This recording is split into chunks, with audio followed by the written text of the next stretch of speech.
YouTube, it's popping with y'all boys, man. It's your boy Cyph, man, and I'm back with another reaction, man. Today we got when a criminal was smarter than the police. I didn't know the cameras was on when I was is this the baby? Am I bugging or they look like the baby? But let's see how street smart the baby really is. Feel me? If he could really outdo the boys. But y'all new to the channel, man, make sure y'all like, comment, subscribe. Feel me? Let's get into it. I ain't gonna lie, I've been fucking with interrogation videos a little bit. I don't know if I want to turn into an officer or some shit like that, but like, they give me a job right now, that would be cool. I know if y'all had proof of me robbing somebody, we wouldn't even be talking. Facts. Y'all would have cuffed me, I would be charged with. Right or right. That's what I know, bro. In January of 2020, the baby, aka Jonathan Kirk, was supposed to be playing a show at a nightclub in Miami. But when the owner paid him only $20 out of the $30,000 he owed him, things got out of hand fast. As it should, the bro. Victim alleged that nigga, your ass told me 30,000, you give me 20 bands, nigga. What's up with you, nigga? Where my 10 at, nigga? Fuck, where my 10 at, nigga? Kirk punched him in the face multiple times. He punched the man in his face Before he was attacked this by more really of Kirk's crew. BT. He was beaten up and knocked to the ground before being robbed for his phone, his credit card, and $80 cash. The only footage of the event was this piece of obscured CCTV footage. Kirk fled the scene in a black SUV before returning to the hotel a few hours later, only to be met by both of the victims and a team of police waiting to arrest him. He was escorted to the police station and told he was only there as part of an investigation. We just gotta do our investigation. That boy finna get but as it would turn out, interrogated. the investigation right? wouldn't be that simple. And unfortunately for the cops, Kirk spent his hour in the interrogation room displaying exactly what to do in this situation and making the cops' lives as difficult as he possibly could. What's your full name? Come on. What's your full name, nigga? I don't know. This is just a formality. Just name, date of birth, and all that stuff. Immediately, it's obvious that this isn't going to be an easy one for the detectives. Kirk starts off by refusing to answer any of the officers' questions, even just regarding his own name. He's already been read his Miranda rights, informing him that he has the right to remain silent, so it seems as though he's choosing to do just that. Interestingly, however, he is choosing to waive his right to a lawyer, and let's be honest here, I'm gonna tell it's that not straight because up. he can't afford I plead it. the fifth. The best course of action if you're tell they ass I plead the fifth. What the fuck can they do if I say that? That's an amendment right there, right? What amendment? That was the Fifth Amendment, right? Yeah, I had a 3.0, by the way. I just wanted to tell you. ever put in this scenario is to stay silent and ask for a lawyer. But this time, Kirk is confident that he'll be able to wriggle out of this himself, as long as he chooses his words carefully. An incident occurred. Let's see how the baby's gonna handle this. Southwest First Avenue. That you were there for, correct? What incident? An incident. You had That boy said, an "What altercation with incident?" somebody? I don't know what the hell is you talking about. Did you have a business deal with somebody? Straight up. No. You did. No. So somebody, you did. What incident? An incident. You had an altercation with somebody?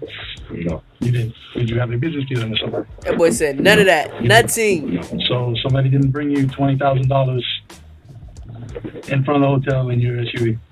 Nope. No. Somebody had somebody bring $20,000 that wasn't theirs and lied to them and told them that it was for an event of theirs on the 31st.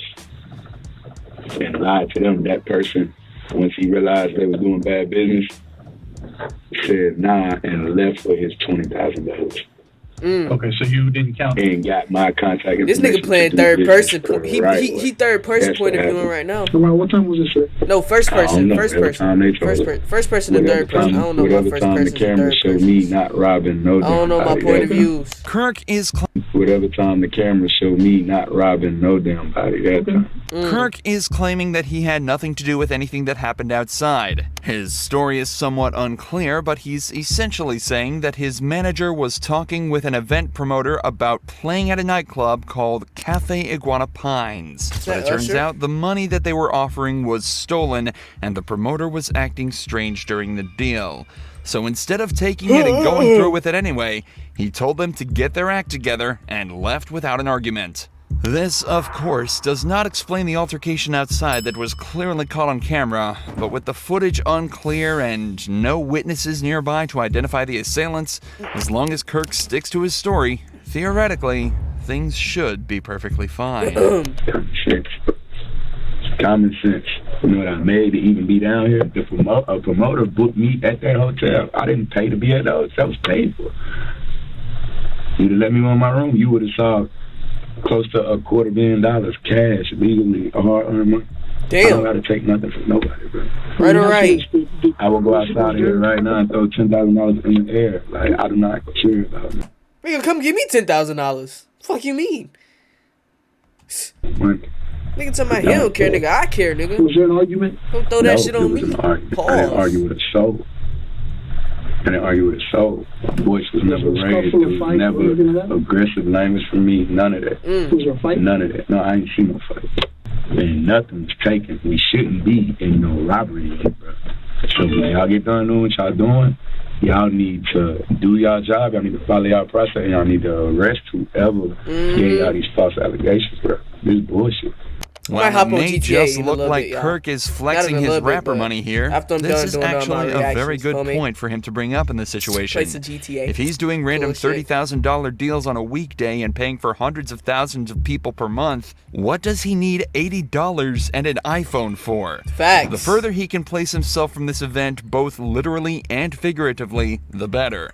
From Kirk's point of view, he was nowhere near that crime. He had no reason to commit that crime, and he has sound and reasonable explanation for his whereabouts at the time. However, from the detective's side, the crime was committed, and Kirk's vehicle was right there as it happened. So they need to try and extract the information needed to piece his day together to come up with a story that Kirk cannot argue with. That forces him into a confession. Twin really might be smarter than the police. Back to the, ain't gonna lie. The concierge. You might. Where were you coming from at that point? Prime, whatever the hell. I went to eat. I went to get some food. Where's that? I don't remember. You don't know? No. How'd you get there? In the car. What kind of car? Was it a car you drove? Somebody else drove? An Uber, bro. An Uber? Yeah. What kind of car was it? Small car, SUV, truck? Damn, these niggas want everything. Let's talk about what matters. Fuck you talking about what really matters. Let's talk about what y'all need to get me about this stuff. When I'm driving in the car, what I went to go eat, what time I went, that don't have nothing to do with the fact I ain't robbed a damn soul. Me, nobody around me, ain't nobody robbing nobody. That boy standing on business. So why we here? We taking the No, word one thing you gotta keep your word. Y'all are robbery detective. This is robbery. That's the second word he said. That's the second word he said when he came in here. Robbery. Come on, bro. Okay, listen. He told me he asked a question to me about a robbery when I walked in my hotel. Robbery. I had every answer to the question you needed right there. Whoa, that ain't it. That's false. I throw that out the window. We talking about robbery, bro. It's nothing for me to talk about. I didn't rob. So do you think that we just woke up this morning and decided to just... I think y'all got a phone call from somebody that's already a liar. I know they're a liar. Yeah. Got a phone call from somebody that's a liar and y'all bought it. Facts. Y'all believed it. Y'all got me in here and y'all put me in handcuffs. Brought me outside the hotel in handcuffs, cameras and shit all on me. Come on, bro. This shit is bad for what I got going on. And I ain't even do shit to that, man. Even without a lawyer present, Kirk knows exactly what to do. He currently has the upper hand in this interrogation and this nigga needs really to keep solo, it that way. He really the cops are searching for anything that puts Kirk at the scene of the crime, but by redirecting the conversation away from that, back to what he thinks is actually important, there's no realistic way that they'll be able to get what they need. But even though he's winning, it's still worth noting how strange it is that he's not asking for a lawyer.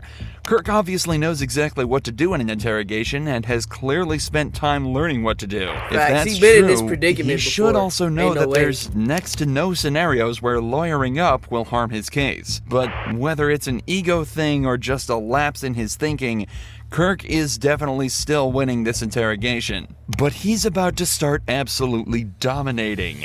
We talking about criminals. When I do business, it's legally binding. What? It's legally binding. Everything I do, you have to sign a contract. You got to sign a contract. Okay, it's a contract right now. The whole incident happened and nothing went wrong. Nothing happened. There was no... Not to my knowledge. There was no fight. There was no scuffle. There was no... I ain't fighting nobody. I ain't Boy, fucking standing know. on his But word. y'all know it's too much. Y'all know too many lies. You get what I'm saying? That's why y'all got to move backwards like that, bro. Like You're saying that they're lies, but you don't know what we have or don't know. okay. That's I know if y'all had proof of me robbing somebody, we wouldn't even be talking. Y'all would have cuffed me. I would be charged with it. That's what I know, bro. That's what I know. Now, while this isn't necessarily true in every case, it is absolutely true here. If you're in an interrogation room and the cops are trying to find out details of the case and accusing you of a crime instead of charging you immediately, it very likely means that they're missing the details needed to charge you. In the vast majority of cases, an interrogation is only done to extract a confession when they don't have enough evidence to easily convict you otherwise. There are a few other niche scenarios, such as trying to figure out why you committed a crime, but it's often very easy to distinguish why exactly you're there based on what you know about the event and what questions they're asking. If the cops know that you're guilty and have irrefutable evidence, cooperation has a lot of merit. But if they can't prove you did what they say you did, stay silent and ask for a lawyer. Especially if you're innocent. I ain't no fool. Like this. My side of the story, I ain't done that. I don't have a side of the story because I ain't done nothing to nobody. So that's what I was and before something could be done to me, and before something could be done to me, I realized I was dealing with bad business. Bad business. And I Why do you say it was bad business? What? Why do you say it was bad business? I already told y'all that. You want to rewind this? You want to rewind it, bro? I already told y'all, bro. My story not going to come out different no matter how many times I say it, bro. It's not, bro. It's right here. So you press stop and rewind and play, you're going to hear why I said it was bad business, bro. Come on, bro. There's nothing blowing my phone up all day, all night. He needed my help for his event. He already was in deep water because he's already doing, and I see why, he's already doing bad business. You see what I'm saying? He has an event that wasn't going to go as planned. He needed me to make up for that. He needed me to cover his ass, so he brought in another person, lied to him, swindled him. Really he thinking he 200 coming to put IQ in me for these a whole niggas. different event. Stop playing. And they tricking him, got him paying me to come do a walk through the night. Come on, bro. These niggas full of shit. And matter of fact, check them cameras. Y'all got crime scene investigation unit out there. Check the cameras. Them cameras. He'll meet up with somebody else in the lobby. Ask him, hey, who's that? Ask him. Follow up on what I'm telling y'all. That's what we're trying to do. At the end of the day, I would expect people to act on common sense anyway. The cops have realized that they're definitely not getting anything out of him for now. He's told his side of the story and made it clear that it won't be changing, no matter what they say. So, as is the protocol here, the detectives decide to leave the room and spend some time outside trying to come up with their next move. This is also often done as it gives the suspect time alone in the room to sit and build up anxiety. In many cases, it can actually be the difference between breaking through a suspect or not. But in this case, Kirk literally just shut his eyes and went to sleep.